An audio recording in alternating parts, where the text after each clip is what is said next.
നമസ്കാരം. മലയാളി വാർത്തയിലേക്ക് സ്വാഗതം. കേരളത്തിൽ ശക്തമായ മഴ തുടരുകയാണ്. ഇന്ന് മധ്യ തെക്കൻ ജില്ലകളിൽ അതിശക്തമായ മഴയ്ക്കാണ് സാധ്യത. 60 കിലോമീറ്റർ വരെ വേഗതയിൽ കാറ്റിനും സാധ്യതയേറെയാണ്. കേരള തീരത്ത് മത്സ്യബന്ധനത്തിനും വിലക്ക് ഏർപ്പെടുത്തിയിട്ടുണ്ട്. കൊല്ലം, പത്തനംതിട്ട, ആലപ്പുഴ, കോട്ടയം, ഇടുക്കി, എറണാകുളം എന്നീ ജില്ലകളിൽ ഓറഞ്ച് അലർട്ടാണ്. ഇടുക്കി, എറണാകുളം ജില്ലകളിലെ വിദ്യാഭ്യാസ സ്ഥാപനങ്ങൾക്ക് അവധി പ്രഖ്യാപിച്ചു. പ്രൊഫഷണൽ കോളേജുകൾക്കും അവധി ബാധകമാണ്. കോട്ടയം ജില്ലയിലെ 3 താലൂക്കുകളിലെ വിദ്യാഭ്യാസ സ്ഥാപനങ്ങൾക്കും ജില്ലാ കളക്ടർ അവധി നൽകിയിട്ടുണ്ട്. കോട്ടയം, കാഞ്ഞിരപ്പള്ളി, മീനച്ചിൽ താലൂക്കുകളിലാണ് അവധി. ഇന്ന് തിരുവനന്തപുരം, തൃശൂർ, പാലക്കാട്, മലപ്പുറം, കോഴിക്കോട്, വയനാട്, കണ്ണൂർ, കാസർഗോഡ് ജില്ലയിൽ യെല്ലോ അലർട്ടാണ് പ്രഖ്യാപിച്ചിട്ടുള്ളത്. ഈ ജില്ലകളിൽ ഒറ്റപ്പെട്ട ശക്തമായ മഴയ്ക്കുള്ള സാധ്യതയാണ് പ്രവചിക്കപ്പെട്ടിരിക്കുന്നത്. അതായത് ഇന്ന് എല്ലാ ജില്ലകളിലും മഴ മുന്നറിയിപ്പുണ്ടെന്ന് സാരം. ജൂലൈ 26-ന് കോട്ടയം, ഇടുക്കി, എറണാകുളം, തൃശൂർ, പാലക്കാട് ജില്ലകളിലാണ് ഓറഞ്ച് അലർട്ട്.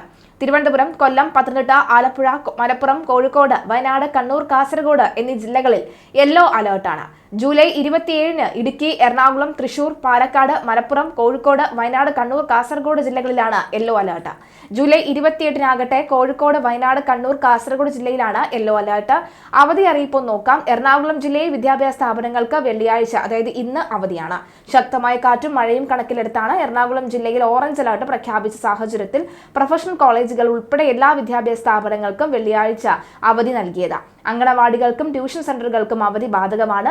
ഇടുക്കി ജില്ലയിൽ കനത്ത മഴയും കാറ്റും തുടരുന്ന സാഹചര്യത്തിൽ അപകടങ്ങൾ ഒഴിവാക്കാനായി പ്രൊഫഷണൽ കോളേജുകൾ ഉൾപ്പെടെയുള്ള എല്ലാ വിദ്യാഭ്യാസ സ്ഥാപനങ്ങൾക്കും ഇന്ന് ജില്ലാ കളക്ടർ അവധി പ്രഖ്യാപിച്ചിട്ടുണ്ട്.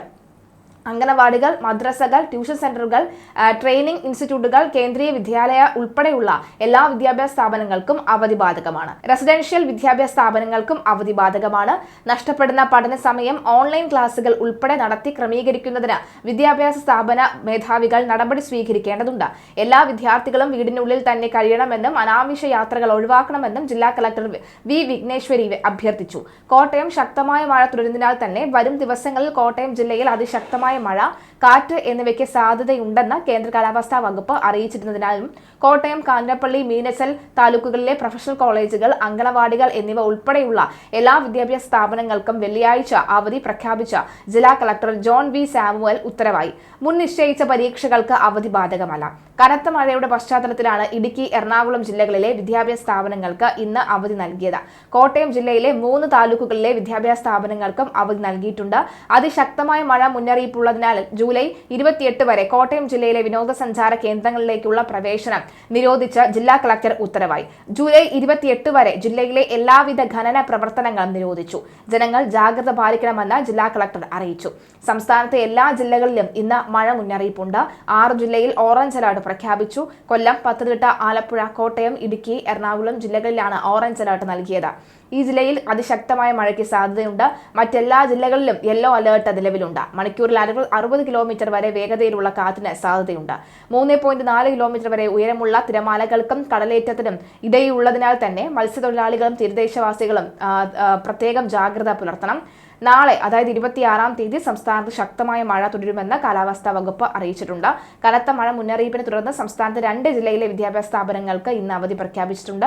ഇടുക്കിയിലും എറണാകുളത്തുമാണ് നേരത്തെ പറഞ്ഞതുപോലെ. കോട്ടയം ജില്ലയിലെ 3 താലൂക്കുകളിലും അവധിയാണ്. കോട്ടയം, കാഞ്ഞിരപ്പള്ളി, മീനച്ചിൽ താലൂക്കുകളിലാണ് ജില്ലാ കളക്ടർ അവധി പ്രഖ്യാപിച്ചത്. അതേസമയം പാലക്കാട് മൂലത്തറ റെഗുലേറ്ററിന്റെ ഷട്ടറുകൾ തുറന്നിട്ടുണ്ട്. കഴിഞ്ഞ ദിവസം ഉച്ചയോടുകൂടി തമിഴ്നാട് ആണിയാർ ഡാം ഷട്ടർ തുറന്നതോടെയാണ് മൂലത്തറ റെഗുലേറ്ററിന്റെ 2 ഷട്ടറുകൾ തുറന്നത്.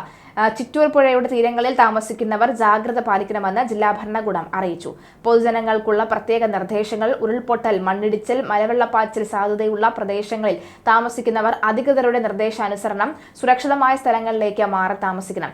നദീകരകൾ, അണക്കെട്ടുകൾ, കീഴ്പ്രദേശങ്ങൾ എന്നിവിടങ്ങളിൽ താമസിക്കുന്നവരും അപകട സാധ്യത മുൻകൂട്ടി കണ്ട് അധികൃതരുടെ നിർദ്ദേശാനുസരണം മാറി താമസിക്കേണ്ടതാണ്. ദുരന്ത സാധ്യത പ്രദേശങ്ങളിൽ താമസിക്കുന്നവർ നിർബന്ധമായും തങ്ങളുടെ പ്രദേശത്ത് ക്യാമ്പുകൾ തുറന്ന് എന്ന് ഉറപ്പാക്കേണ്ടതും പകൽ സമയത്ത് തന്നെ അങ്ങോട്ട് മാറി താമസിക്കേണ്ടതുമാണ്. ഇതിനായി തദ്ദേശ സ്ഥാപന റവന്യൂ അധികാരികളുമായി ബന്ധപ്പെടേണ്ടതാണ്. ശക്തമായ കാറ്റിനും സാധ്യതയുള്ളതിനാൽ തന്നെ അടച്ചുറപ്പില്ലാത്ത വീടുകളിൽ താമസിക്കുന്നവരും മേൽക്കൂര ശക്തമല്ലാത്ത വീടുകളിൽ താമസിക്കുന്നവരും പ്രത്യേക ജാഗ്രത പാലിക്കേണ്ടതാണ്. അപകട സ്ഥലത്ത് മുന്നിൽ കാണുന്നവർ അധികൃതരുമായി ബന്ധപ്പെട്ട സുരക്ഷിതമായ സ്ഥലങ്ങളിലേക്ക് സുരക്ഷാ മുൻകരുതലിന്റെ ഭാഗമായി മാറി താമസിക്കണം. കാറ്റിൽ മരങ്ങൾ കടപുഴകി വീണ് പോസ്റ്റുകൾ തകർന്നു വീണും ഉണ്ടാകാനുള്ള അപകടങ്ങളും ശ്രദ്ധിക്കേണ്ടതാണ്. സംസ്ഥാന ദുരന്ത നിവാരണ അതോറിറ്റി അതോറിറ്റി പുറപ്പെടുവിച്ച ശക്തമായ കാറ്റിൽ സ്വീകരിക്കേണ്ട മുൻകരുതൽ നടപടികൾ ലിങ്ക് വഴി, അതായത് വിൻഡ് വാർണിംഗ് എന്ന ലിങ്കിൽ ലഭ്യമാണ്. ശക്തമായ മഴ പെയ്യുന്ന സാഹചര്യത്തിൽ ഒരു കാരണവശാലും നദികൾ മുറിച്ചു കടക്കാൻ പാടില്ല എന്നുള്ള വ്യക്തമായ മുന്നറിയിപ്പ് കൂടി വരുന്നുണ്ട്. കേരളത്തിലെ എല്ലാ ജില്ലകളിലും 24 മണിക്കൂറും, അതായത് 24/7 മണിക്കൂർ, അതായത് ആഴ്ചയിൽ 24 മണിക്കൂറും പ്രവർത്തിക്കുന്ന താലൂക്ക് ജില്ലാ കൺട്രോൾ റൂമുകൾ പ്രവർത്തിക്കുന്നുണ്ട്. അപകട സാധ്യത മുന്നിൽ കാണുന്ന ഘട്ടത്തിൽ സഹായിക്കാനായി 1077, അതായത് 1070 എന്നീ ടോൾ ഫ്രീ നമ്പറുകളിൽ ബന്ധപ്പെടാവുന്നതാണ്. അതേസമയം മഴ കനത്തതോടുകൂടി കർഷകരുടെ കാര്യം കഷ്ടത്തിലാകുമെന്ന ആശങ്ക. ഓണവിപണി ലക്ഷ്യമിട്ട പച്ചക്കറി കൃഷി പലതും വെള്ളത്തിലായേക്കാം. അടുത്ത ദിവസങ്ങളിൽ വെയിൽ കിട്ടില്ല എങ്കിൽ മുളച്ചു പൊങ്ങിയതെല്ലാം അഴുകിപ്പോകാനുള്ള സാധ്യതയുണ്ട്. വിത്തുപാകി തൈ വന്ന തടങ്ങളിൽ വെള്ളം കെട്ടി നിൽക്കുന്നു. കണ്ടങ്ങളിൽ പണ കെട്ടിയാണ് പലരും കൃഷി ആരംഭിച്ചത്. ബന്ദിപ്പൂവ് കൃഷിയുമുണ്ട്. പണയുടെ ഇടത്തോടുകളിൽ വെള്ളം നിറഞ്ഞു നിൽക്കുകയാണ്. തടങ്ങളിൽ നിന്ന് വെള്ളം ഒഴുകിപ്പോകാൻ ഇടമില്ല. നല്ല വെയിൽ കൂടി വെള്ളം വലിഞ്ഞാൽ മാത്രമേ പ്രതീക്ഷയുള്ളൂ എന്ന് കർഷകർ പറയുന്നു. വെണ്ട, വഴുതന, പടവലം, പാവൽ, വെള്ളരി, പയർ തുടങ്ങിയവയാണ് ഓണവിപണി ലക്ഷ്യമിട്ടുള്ള കൃഷി. കാട്ടുപന്നികൾ കുത്തിമറിക്കാതെ കൃഷി ഒരുവിധം സംരക്ഷിച്ചു പോരുന്നതിനിടയിലാണ് മഴ വീണ്ടും തിരിച്ചടിയായി മാറിയിരിക്കുന്നത്.